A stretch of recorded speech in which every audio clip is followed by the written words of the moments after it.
କୃଷକମାନଙ୍କ ପାଇଁ ବଡ଼ ଖବର ରହିଛି।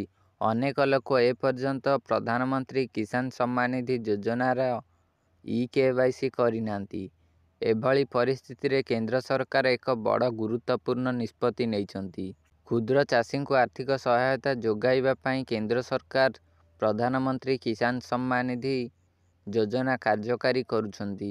ଏହି ଯୋଜନା 2019ରୁ ଆରମ୍ଭ ହୋଇଛି। ପ୍ରତିବର୍ଷ 2,2 ହଜାର ଟଙ୍କା ଲେଖାଏଁ 3ଟି କିସ୍ତିରେ କୃଷକଙ୍କ ଆକାଉଣ୍ଟରେ 6,000 ଟଙ୍କା ଜମା ହୋଇଥାଏ। ପ୍ରଧାନମନ୍ତ୍ରୀ କିଷାନ ସମ୍ମାନ ନିଧି ଯୋଜନାରେ 15ତମ କିସ୍ତିରେ କୃଷକଙ୍କ ଆକାଉଣ୍ଟରେ ଟଙ୍କା ଜମା କରାଯାଉଛି।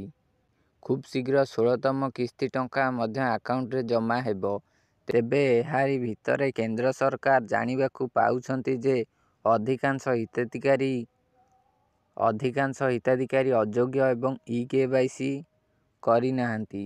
କେନ୍ଦ୍ର ସରକାର ସର୍ବଦା କହୁଛନ୍ତି ଯେ କେବଳ ସେହି କୃଷକମାନେ ଯେଉଁମାନେ ଇ-କେୱାଇସି କରିଛନ୍ତି ସେମାନେ ପିଏମ୍ କିଷାନ ସହାୟତା ପାଇବେ, ନଚେତ୍ ସେମାନେ ଟଙ୍କା ପାଇବେ ନାହିଁ। ତଥାପି ଅନେକ କୃଷକ ଇ-କେୱାଇସି ପ୍ରକ୍ରିୟା ଶେଷ କରିନାହାନ୍ତି। ବର୍ତ୍ତମାନ ସୁଦ୍ଧା ଅଧିକାରୀମାନେ ଚାହୁଁଛନ୍ତି ଯେ ସମସ୍ତ ଚାଷୀ ଇ-କେୱାଇସି କରନ୍ତୁ, କିନ୍ତୁ ଅନେକ ଲୋକ ଏହା ବିଷୟରେ ଅବଗତ ନୁହନ୍ତି କିମ୍ବା ସେମାନେ ଇ-କେୱାଇସି କରିନାହାନ୍ତି।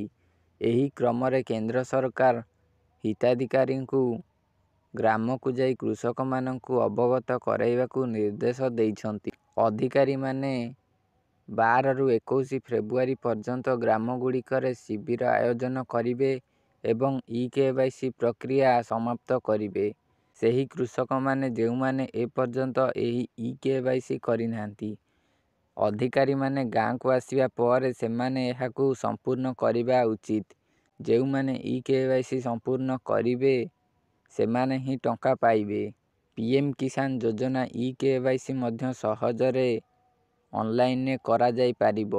ଯଦି ଆପଣଙ୍କର ମୋବାଇଲ ନମ୍ବର ଆପଣଙ୍କର ଆଧାର କାର୍ଡ ସହ ଲିଙ୍କ ଥିବ, ତେବେ ଏହା ହୋଇପାରିବ। ଅନେକ ଲୋକ ଏପର୍ଯ୍ୟନ୍ତ ସେମାନଙ୍କର ଫୋନ ନମ୍ବର ଲିଙ୍କ କରିନାହାନ୍ତି।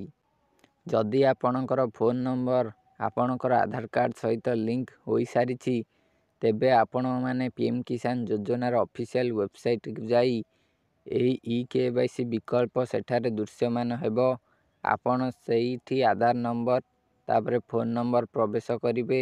ଆପଣଙ୍କର ମୋବାଇଲରେ ପ୍ରାପ୍ତ ଓଟିପି ଦେଇ ଆପଣମାନେ ଇ-କେୱାଇସି ସମାପ୍ତ କରିପାରିବେ।